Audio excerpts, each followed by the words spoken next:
Hello po everyone! Hi mga loves! Ayan, kaway-kaway po sa mga mahilig dyan mag-online shopping. Ano po sa mga mahilig mag-check out sa Lazada, sa Shopee, sa TikTok man yan. Hello guys! Ayan po, itong video na ito ay gusto ko lang po paalalahanan. Lahat po ng mga nag-online shopping sa Lazada, sa TikTok, and sa Shopee. Ano po kasi yan po mga mahilig kong puntahan eh. Lalong-lalo na po sa mga gamit na mga bagets kasi murang-mura. May mga murang makukuha ka and naka-free shipping pa minsan. So guys, paalala lang po, sa mga nag-order kagaya ko, kung ayaw nyo pong mabudol, kung ayaw nyo pong makatanggap ng mga items na kunwari cellphone ang in-order nyo, tas bato naman pala yung laman. Guys, tumingin po kayo sa mga feedback ng mga nauna na bumili doon sa seller shop na yun or sa shop na yun. Ano po, para hindi kayo mabudol at makita nyo po na, ay legit pala itong shop na ito, dito na lang ako bibili. Ay, itong shop pala na ito, hindi pala legit kasi yung mga feedback, sira yung natatanggap or ganyan. Doon po kayo guys, bumase.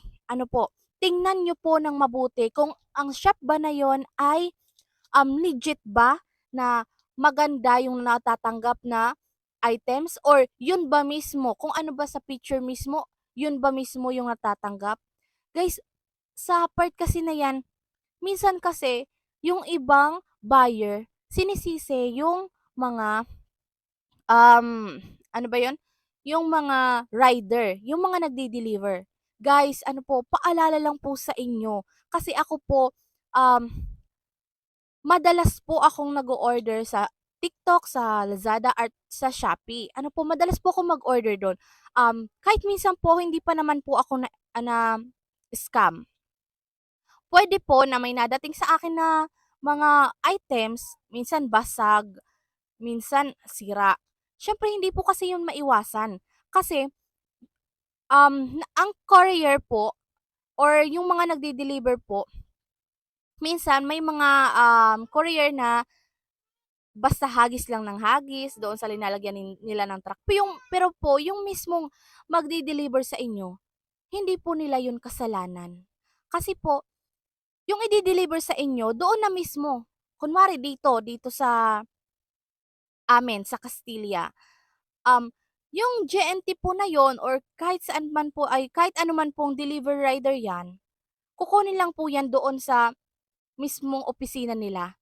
And i-de-deliver mismo sa atin. Ano po, hindi po sila galing sa Manila kasi iba po yung pick up sa Manila kaysa po dito. Kasi meron din po tayong binabagsakan dito ng mga ng mga items or mga in-order natin. Ano po.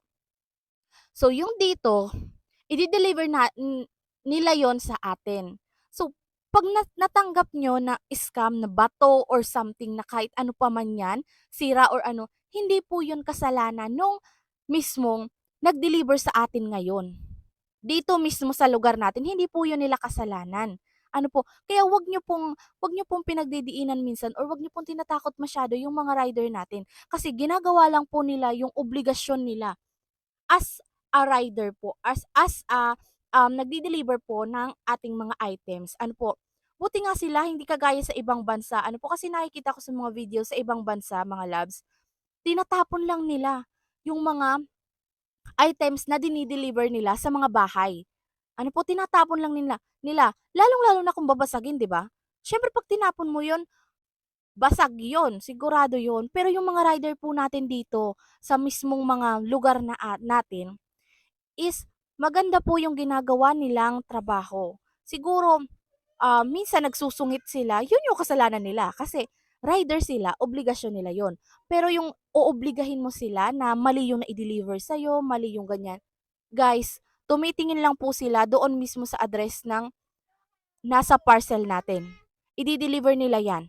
Kasalanan mo na yon kung hindi ka tumingin sa pinagbilhan mo or sa shop na binilhan mo na kung legit ba yun o hindi. Wag nyo pong isisi sa mga rider natin kasi ginagawa lang din nila yung kanilang obligasyon. Kung kayo nasa kanilang kung kayo nasa kanilang lugar, ano po, isisi sa inyo or ibuntong sa inyo yung kasalanang hindi naman po nila ginawa. Kung gusto niyo pong ma-refund, kung gusto niyo pong maibalik yung pera ninyo, kontakin niyo yung shop na binilhan ninyo or i-video niyo yung inyong mga parcel habang binubuksan niyo para po may maipasa kayo doon sa shop na inorderan niyo at para ma-refund po ang inyong mga pera. Ano po, ganun po kadali yun. And kasalanan niyo na din kung hindi legit si seller or hindi active si seller sa pag-chat sa inyo, pagre-reply sa inyo ng mga ganong bagay. So, hindi po ang point ko po dito is hindi po kasalanan nung rider na mali or sira or na-scam man kayo. Kasi sila nagdi-deliver lang sila, guys. Ito lang po masasabi ko sa inyo. Kayo po or kasalanan nyo mismo kung bakit kayo na-scam. Bakit ko nasasabi yon? Kasi kayo mismo yung nag-order. Kasi ang iba diyan, order ng order, "Oh, iche-check out ko 'to kasi maganda." Kasi maganda yung nakita nila sa picture, eh. "I-check out ko 'to, ganito, ganyan." Hindi kayo tumitingin sa review or feedback nung mga shop na binilhan niyo. Kasi ako, guys, bago ako mag-check out, tinitingnan ko talaga yung mga feedback nila kung alin ba ang mas madami, yung magandang feedback ba or masamang feedback. Gano'n po ako umorder. Kaya paalala lang po sa inyo, lalong-lalo na po sa mga mahilig diyan mag-shopping online, tingnan niyo po mismo muna yung mga feedback bago kayo mag-checkout. Hindi yung checkout ng checkout lang kayo tapos pagdating ng oras, mga rider yung sisisihin niyo. Yun lang po ang gusto kong sabihin. Huwag po kayong basta-basta nagre-react diyan na, "Ay, kasalanan mo 'to kasi ganto ganyan, ikaw nag-deliver, ganto ganyan." Marami akong nakikita mga loves ko, marami akong nakikita sa mga online na ganyan, na sinisisi niyo yung mga rider. Wag po kayong gano'n kasi hindi po natin alam kung anong mga pinagdadaanan ng mga rider na 'yan. Ano po, kahit maulan magde-deliver 'yan. Mai-deliver lang yung parcel na in-order mo kahit piso man ang halaga niyan. Kaya pahalagahan po natin yung mga rider lalong-lalo na po yung mga mababait na rider na nagde-deliver po sa atin. Yun lang po ang gusto kong sabihin. Huwag niyong isisi sa iba kung kasalanan niyo din naman. Ano po